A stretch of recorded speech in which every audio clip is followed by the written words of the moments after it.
غالب جب اردو نثر کے میدان میں آئے تو فورٹ ولیم کالج، دلی کالج اور صحافت کی کوششوں سے اردو نثر ترقی کی کئی منزلیں طے کر چکی تھی۔ غالب نے عملی موضوعات پر زندگی بھر فارسی میں لکھا اور خطوط بھی فارسی میں لکھے، لیکن آخری عمر میں جسمانی کمزوری کی وجہ سے ذہنی مشقت کے قابل نہ رہے تو انہوں نے اردو میں خطوط لکھنا شروع کر دیے، اور مادری زبان میں خطوط نویسی کے لطف سے جب آشنا ہوئے تو پھر انہوں نے فارسی میں خط لکھنا تقریباً ترک ہی کر دیا۔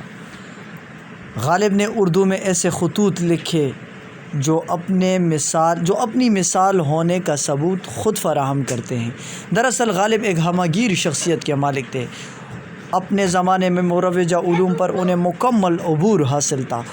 انہوں نے دو زبانوں فارسی اور اردو کو وسیلہ اظہار بنایا تھا اور نظم و نثر دونوں میں اپنے جوہر دکھائے۔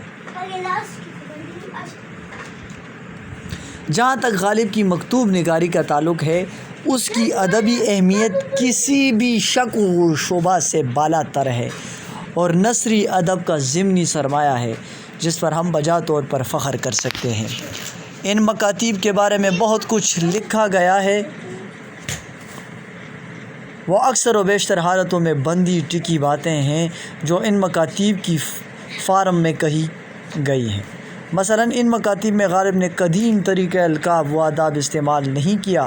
غالب نے مراسلہ کو مکالمہ بنا دیا اور مروجہ اصول کے بجائے سادہ، عام فہم اور سلیس اسلوب تحریر ایجاد کیا۔ خطوط کی ان خصوصیات پر زور دیا جن کا تعلق خطوط کے موضوعات سے ہے۔ مثلاً ان کے خطوط سے مرزا کی حالات زندگی کے متعلق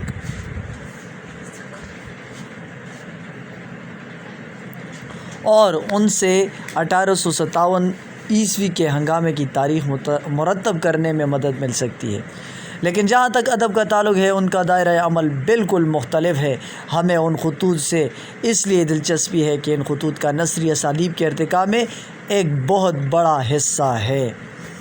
غالب سے قبل اردو میں دقیق اور مسجع و مکفّع یعنی مشکل نثر کا رواج تھا۔ فسانہ عجائب کی نثر نے پورا سکہ جما دیا تھا اور اردو نظم کی طرح اوزان مقرر تھے، عبارت میں قافیہ کا خیال رکھا جاتا، الفاظ دقیق تھے۔ فارسی اور عربی الفاظ کی بھرمار تھی، لیکن جدید اردو نثر کی بنیاد اور ادب میں لطیف مزاح کے داغ بیل خطوط غالب ہی سے پڑی ہے۔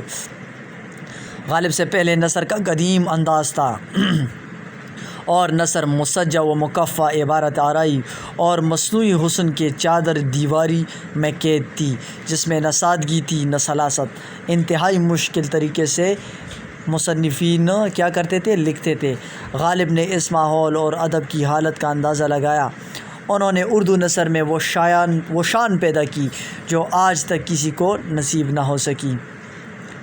غالب کے بعد کئی لوگوں نے خطوط لکھے، لیکن کسی کو غالب تک رسائی حاصل نہ ہو سکی۔ مطلب ان کی تقلید میں بہت سے لوگوں نے لکھا لیکن ان کی تقلید بھی نہ ہو سکی۔ غالب اپنی جگہ آج بھی قائم ہے۔ وہ کل بھی غالب تھے اور آج بھی غالب ہیں۔ غالب کے خطوط جدید اردو نثر کے روح بن چکے ہیں۔ غالب کے خطوط پڑھ کر یہ لگتا ہے کہ دو آدمی بیٹھے آپس میں گفتگو کر رہے ہوں۔ غالب نے اپنے خطوط میں لمبے القابات ترک کر کے مختصر القاب لکھنے کی بنیاد ڈالی، مگر ایسا بھی نہیں کہ غالب نے بغیر القاب کے خطوط لکھے ہوں۔ انہوں نے بھی القاب لکھے ہیں۔ وہ چوٹو کو مہاراجہ، سید صاحب، میاں صاحب، میری جان وغیرہ القاب لکھتے تھے۔ اپنے ہم عمر لوگوں کو اکثر و بیشتر پیر و مرشد، بندہ پرور، جناب عالی، قبلہ و کعبہ وغیرہ لکھتے تھے، اور کئی لوگوں کی سماجی حیثیت سے مرغوب ہو کر انہوں نے طویل اور پرتصنع القاب بھی لکھے ہیں۔ غالب کے مزاج میں شگفتگی اور زندہ دلی تھی۔ ان کے خطوط میں لطیف مزاح کی چاشنی ہے۔ خطوط غالب کی زبان نہایت صاف، سادہ اور رواں ہے۔ فارسی اور عربی کے الفاظ کی بھرمار نہیں، حالانکہ وہ فارسی و عربی خوب جانتے تھے۔ باوجود یہ کہ وہ فارسی اور عربی کے عالم تھے، لیکن انہوں نے اردو نثر میں اپنے خطوط میں فارسی القاب اور کسی کے تراکیب و عربی تراکیب کو جگہ نہیں دی۔ خطوط غالب کے مجموعے اردو معلیٰ اور اودھ ہندی ہے۔ اردو ادب کا بہترین سرمایہ ہے۔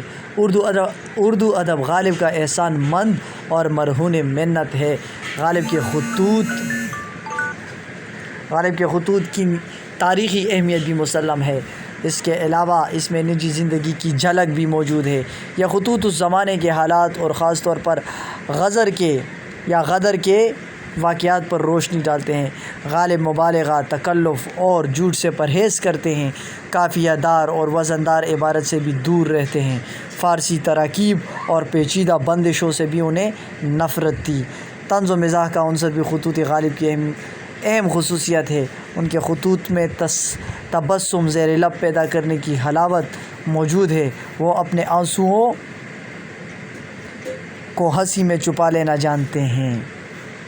بقول رشید احمد صدیقی، اگر مجھ سے پوچھا جائے کہ ہندوستان کو مغلیہ سلطنت نے کیا دیا تو بے تکلف کہوں گا غالب اور تاج محل۔ اس قول سے معلوم ہوتا ہے کہ غالب کا مقام کس قدر بلند ہے۔ غالب کے خطوط نے اردو نثر میں اضافہ کر کے اس کو 4 چاند لگا دیے۔ جدید اردو نثر غالب کے خطوط کی مرہون منت ہے۔ بہت شکریہ آپ کی سماعتوں کا۔